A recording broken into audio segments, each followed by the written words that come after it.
여러분 안녕하십니까? 오늘은 10월 11일 화요일입니다. 이 김정숙 여사의 인도 타지마할 단독 여행에 대해서 더욱더 논란이 뜨거워지고 있습니다. 이제 같이 동행했던 사람들의 인적 구성이 밝혀지면서 논란이 뜨겁게 가속화되고 있고요. 감사원에서도 이제 감사를 할 것인지 말 것인지 검토하고 있다고 합니다. 당초 이 사건에 있어 가지고는 원래는 사실은 어, 원래 영부인이라든가 대통령을 초대했으면 문제가 안 되는 사건이었죠. 문제를 제기하기 어려운 사건이었을 것입니다. 그런데 당초에 문체부 장관을 초대했던 사건이라는 것이 이제 밝혀졌지 않습니까?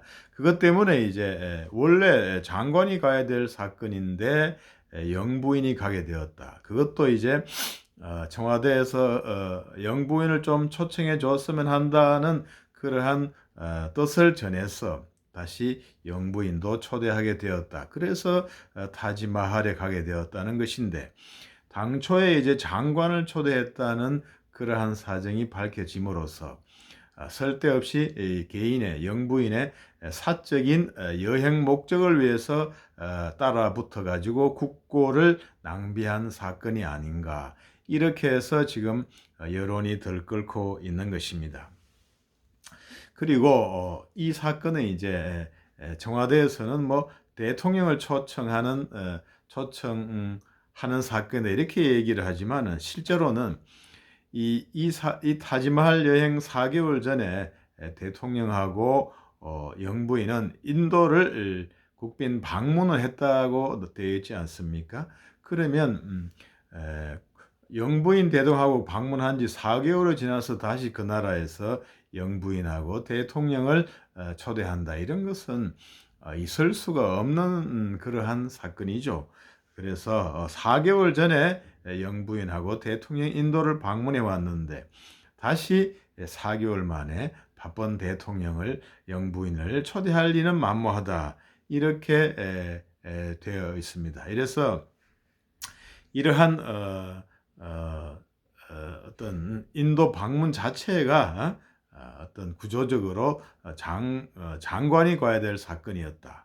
그리고 그 장관 가는 사건도 허황후 관련 행사이기 때문에 큰 대통령이나 영분 가야 될 그러한 행사가 아니고 장관이 오면 족한 그러한 사건, 그러한 행사 규모였다는 것이 밝혀졌기 때문에 이러한 사적인 목적으로 따라붙었다.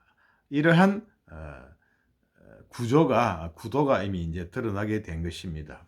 그리고 이러한 사적 목적의 여행이었다는 것이 밝혀지는 또 하나의 것은 본인이 이제 4개월 전에 영부인 본인이 4개월 전에 이제 다시 인도를 방문하게 된다면은 타지마할을 꼭 가보고 싶다 하면서 그 당시에 타지마할에 가지 못한 것을 많이 아쉬워했다는 그러한 보도가 있지 않습니까? 그래서 이번에 가게 된 어떤 주관적인 동기, 목적이 이제 분명하게 드러나게 된 것입니다. 그래서 당초 문체부 장관 초대한 건이고 그다음에 우리 쪽에서 영부인 초청 의사를 밝혀서 영부인도 초청한 것이고 지난번에 가지 못해서 타지마할을 다시 못 가서 다시 인도를 방문하게 되면 타지마할을 꼭 가고 싶다는 그러한 의사를 본인 스스로 밝혔던 건이고 또 한 가지 이 문체부 장관도 같이 갔지 않습니까? 이 장관을 대신해서 간 게 아니고 장관 플러스해서 간 거잖아요. 그래서 쓸데없는 인력이 간 것이다. 일반적으로 쓸데없는 인력인지 있는 인력인지는 사실은 구별하기가 잘 어려운데 이것은 애초에 이렇게 초대 범위가 있기 때문에 그로 인한 비용도 2,500만 원 정도로 나와 있어서 이것이 쓸데없는 인력인지는 이제 입증하기가 굉장히 쉬운 사건이 되어버렸다. 이렇게 생각이 됩니다. 그래서 어떤 사적으로 같이 따라붙은 여행이라는 그러한 증명에 있어서 객관적인 사정이라든가 주관적 동기라든가 또 금액 3억 4천만 원이라 이런 것들이 보다 분명해지게 되어버린 그러한 참 드문 사건의 하나였죠. 그렇게 생각이 됩니다. 그리고 이러한 사적인 목적으로 국고를 이렇게 사용한 것에 대해서 이 사건은 이제 국무회의 의결이라는 절차를 거쳐서 간 것이기 때문에 이것이 뭐 별 문제 없는 것이 아니냐 이렇게 생각해 볼 수도 있겠습니다. 하지만은 국무회의 의결이라는 것은 법률의 규정도 아니고 대통령령도 아니고 행정부 내부의 어떤 의사결정 통제 과정인데 국무회의의 의결이 있다고 해서 어떤 행위가 불법적인 행위가 적법한 것으로 바꿔지지는 않고 형사 책임이 면제되는 것도 아니다 이렇게 생각이 됩니다. 그렇다면 이것은 결국에는 그 자금 집행한 기한을 하고 집행을 한 그 청와대 공무원하고 그 다음에 김정숙 여사의 업무상 횡령죄의 공범으로 의율될 수 있지 않느냐. 업무상 횡령죄의 공범.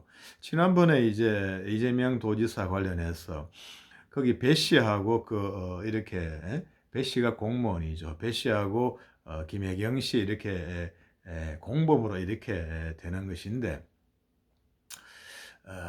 배 씨에 대해서 이제 업무상 횡령 이렇게 영장을 청구해서 기각이 됐죠. 본인이 서도 않는 금액이고 또 공탁을 했다고 해서 그것이 구속이 되기 어려웠던 것이 사안인데 그와 비슷한 구조로 해서 이제 공무원하고 그 다음에 영부인의 업무상 횡령 그러한 공범이 되고 이러한 금액이 3억 이상 1억 이상 이렇게 될 때는 결국에는 국고특가법의 국고손실죄도 해당될 수 있는 그러한 결코 가볍지 않은 문제가 되는 것이고 대통령의 어떤 성인이라든가 그 어떤 의사 연락에 따라서는 같이 또 공범으로 의율이 될 수도 있는 참 휘발성이 큰 사건이 아닌가 이렇게 생각이 됩니다.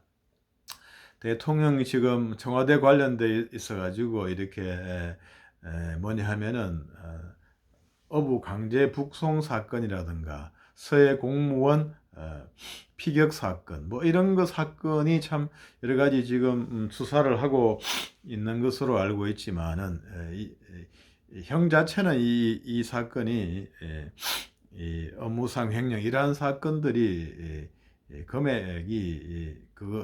금액이라든 이런 부분에 대해서 그러한 뭐 어부 북송이라든 이런 부분에 대해서보다는 형이 낮겠지만은 그래도 전 국민들이 이해하기가 쉽고 어떤 휘발성이 큰 그러한 사건이기 때문에 아직까지 불씨가 꺼지지 않은 옷 100여 벌, 이 옷을 누구 돈으로 샀느냐 이런 문제와 같이 결부되어서 결국에는 그냥 넘어가기 어려운 그러한 사건이 아닌가 이렇게 생각이 되고 속히 이 부분에 대해서도 이제 검찰이 서서히 눈을 돌리지 않을까 생각이 됩니다.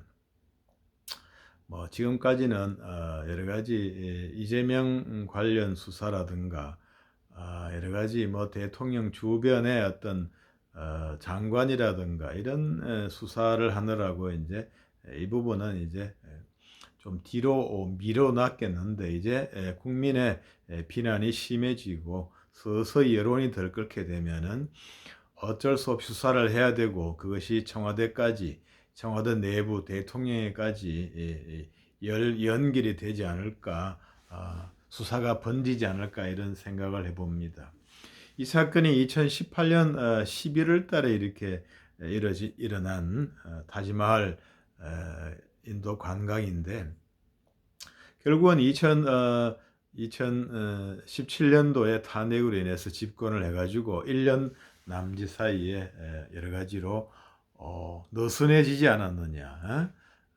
탄핵의 어떤 권력에 취해서 스스로를 컨트롤하는 이러한 것들이 방심하지 않았느냐. 이래서 참 안타까운 사건이고 그냥 넘어가기 어려운 것 것처럼 보여서 참으로 안타까운 심정을 금할 수가 없고, 이 공직자나 공직자 부인이나 아무튼 권력을 가졌을 때 제대로 작은 것에서 제대로 권력을 행사해야 되겠는데, 이 사건이 결코 작은 사건이 아니고 작게 끝나기도 어렵지 않을까, 이런 생각이 듭니다.